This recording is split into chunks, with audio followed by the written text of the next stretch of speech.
Bhagavate Vasudevaya. Om Namo Bhagavate Vasudevaya. Om Namo Bhagavate Vasudevaya.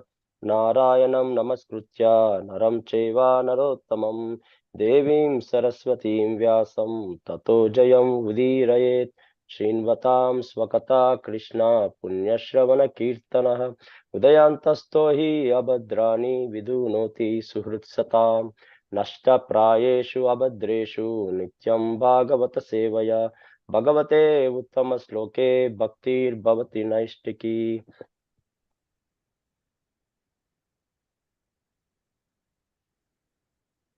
So today we'll be reading from Canto 4, Chapter 3, Talks between Lord Shiva and Sati, verses 2, 3 and 4. Verse 2. यदाभिषिक्तो दक्षस्तु ब्रह्मणा परमेस्तिना प्रजापतीनां सर्वेषाम् आधिपत्ये स्मयोऽभवत्.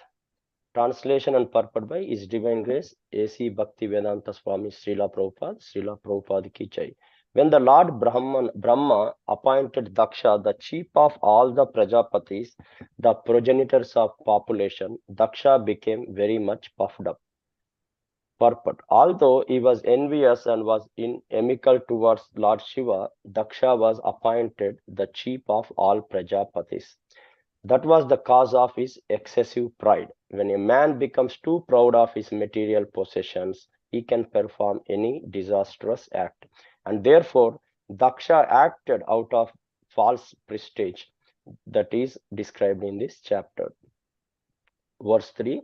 इष्ट्वासा वाजपायेन ब्रह्मिष्ठाम् अभिभूय च बृहस्पति सवं नाम समारभे क्रतुतमम्. Translation. Daksha began a sacrifice named Vajapaya, and he became excessively confident of his purport by his support by Lord Brahma. He then performed another great sacrifice named Bruhaspati Sava.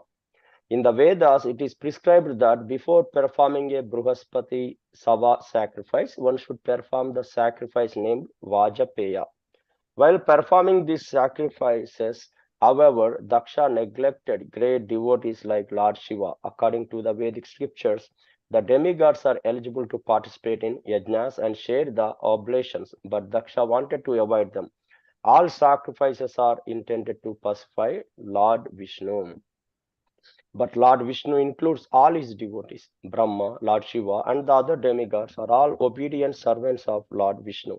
Therefore, Lord Vishnu is never satisfied without them. But Daksha, being puffed up with his power, wanted to deprive Lord Brahma and Lord Shiva of participation in the sacrifice. Understanding that if one satisfies Vishnu, it is not necessary to satisfy his followers. But that is not the process. Vishnu wants his followers to be satisfied first. Lord Krishna says, Mad Bhakta Pujabhyadikha. The worship of my devotees is better than worship of me. Similarly, in Shiva Purana, it is stated that the best mode of worship is to offer oblations to Vishnu. But better than that is to worship the devotees of Krishna. Thus, Daksha's determination to neglect Lord Shiva in the sacrifice was not fitting. Verse 4. Tasmin brahmarshaya sarve devarshi pitru devata asan kruta swastyayanas tat patnyascha sa bhatruka. Translation. While the sacrifice was being performed, many Brahmarshis, great sages, ancestral demigods, and other demigods, their wives, all very nicely decorated with ornaments, attended from different parts of the universe. In any auspicious ceremony, such as marriage ceremony, special ceremony, or puja ceremony, it is auspicious for married women to decorate themselves very nicely with ornaments, fine clothing, and cosmetics. These are auspicious signs. Many heavenly women assemble with their husbands, the Devarshis, demigods, and Rajarshis, in that great sacrifice named Bruhaspati Sava. It is specifically mentioned in this verse that they approached with their husbands. For when a woman is decorated nicely, her husband becomes more cheerful. The nice decorations, ornaments, and dress of the wives of the demigods and sages, and the cheerfulness of the demigods and sages themselves were all auspicious signs for the ceremony. Nama Om Vishnu Padaya Krishna Prasthaya Bhutale Srimate Bhakti Vedanta Swamini Itinamine Namaste Saraswate Deve Gauravani Pracharine Nirvishesha Shunyavadi Paschatya Deshatarine Jai Sri Krishna Chaitanya Prabhu Nityananda Sri Advaita Gadadhara Srivasadi Gaura Bhaktaunda Hare Krishna Krishna Krishna Hare Hare Hare Rama Rama Rama Hare Hare. I like to seek blessings from all the assembled Vaishnavas and thank you for this opportunity to purify myself. Please forgive me for any shortcomings or misinterpretation. So we are in the chapter 3 of Canto 4, talks between Lord Shiva and Sati. So these three verses, in today's three verses, the verse 2, talks about, when Lord Brahma has appointed Daksha as the chief of all Prajapatis, Daksha has become very puffed up. So that is the excessive pride is the, being, chief of Prajapati that caused the excessive pride in the Daksha. So I think Prabhupada mentioned in the purport, when man becomes too proud, proud of their material possessions, then one usually, misidentify himself with the false pride, and that false pride leads to any disastrous acts. Whatever we earn, whatever we achieve, it can be, it takes a second to get it, lose that all of them, with the disastrous act. And I think it was being told that Daksha is acting because of this false fish. And in the verse 3 talk about Daksha already so he did that Vajpaya sacrifice, and then he performed another great sacrifice called Bruhaspati Sava. So when while performing these sacrifices, one has to invite demigods, and demigods has to come personally and offer the blessings and take the oblations, and all the sages, everybody is invited and to for these kind of sacrifices. But here in Daksha neglected the great devotees like a Lord Shiva. I think that is the main point here, because all the demigods are eligible to participate and share the oblations, but Daksha didn't do that, or he avoided them. And Krishna says, in Bhagavad Gita, Mad Bhakta Puja Bhayadika, the worship of my devotees better than worship of me. So even it says in Shiva Puran also. So worshipping the devotees of Krishna, Krishna is pleased, and obviously all the yajnas is for ultimate benefit, to offering of all yajna is to the Vishnu. So without serving the devotees, that is offense, just doing the yajna. And in the verse 4 talks about how all the Brahmarshis, great sages, and all the demigods attended the yajna with and their wives, or attended with nice decorations, ornaments, and it says that it's auspicious for married women to decorate themselves nicely with all the ornaments and all. I think we still see now all the events and functions, women are always come prepared and with decorations and all, and that's showing the auspiciousness sign of the ceremony. So whenever all the participants comes with their wives, and cheerfulness of the demigods and sages becomes the auspicious sign for the ceremony.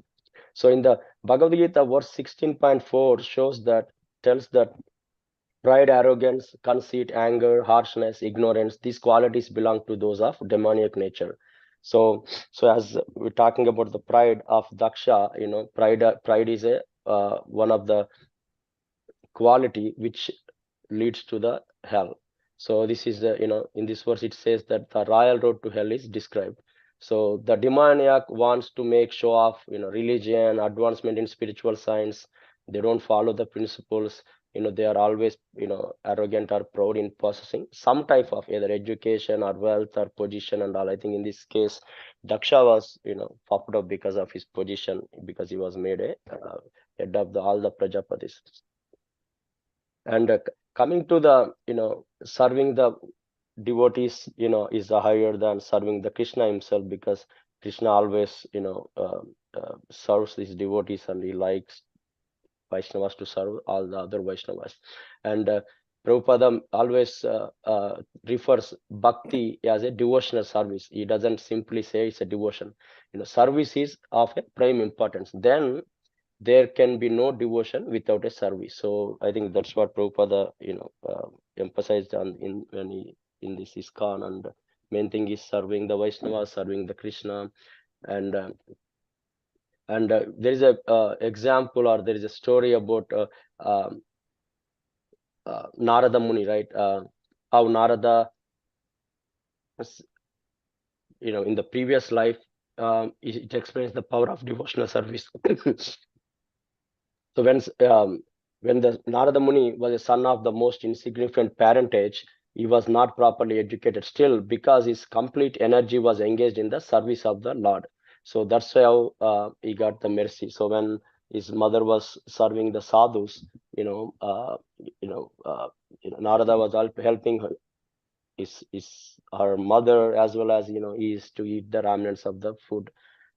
That's how, with the permission of the sages, he used to took their remnants and got purified in the heart in their association. So the taste for hearing of the personality of Godhead increased at every step, and his attention to hear the glories of the Lord was unflinching.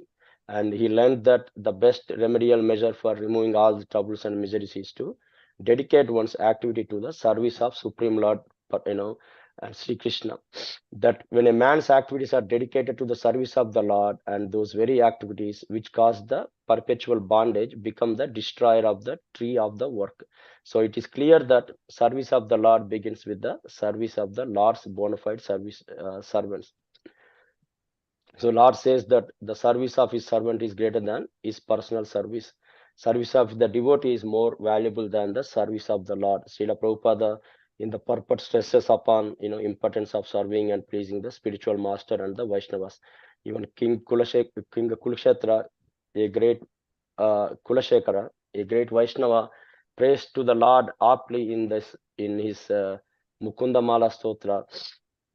Thus, the translation is, "O enemy of Madhu and Kaitaba, O Lord of the universe, the perfection of my life and the most cherished mercy, you could show me would be for you to consider me the servant of the servant of the servant of the servant of the servant of the servant of your servant." So I think that's the important here, stresses that how do what is service attitude of the devotee, and serving the Vaishnavas is the very important. That's how we can please the Krishna. So in summary, in the verse 2 talks about how Daksha became puffed up because of his position. It's a false prestige. And the verse 3 tells about how Daksha began a sacrifice named Vajpaya, and then he performed another great sacrifice, Bruhaspati Sabha. But he forgot to invite Shiva, and which is a offense. And in the fourth verse is talking about how it's auspicious, where all the brahmanas and ancestral demigods and other demigods with their wives very nicely decorated with ornaments, attending the attended from the different part of the universe to this yajna. With that, I can conclude. Please forgive me for any shortcomings. Vancha kalpatarubhyascha krupa sindhubhya vacha patitanam pavanebhyo vaishnavebhyo namo namaha. And also Gaurkishore Prabhu will be sending a summary, so we can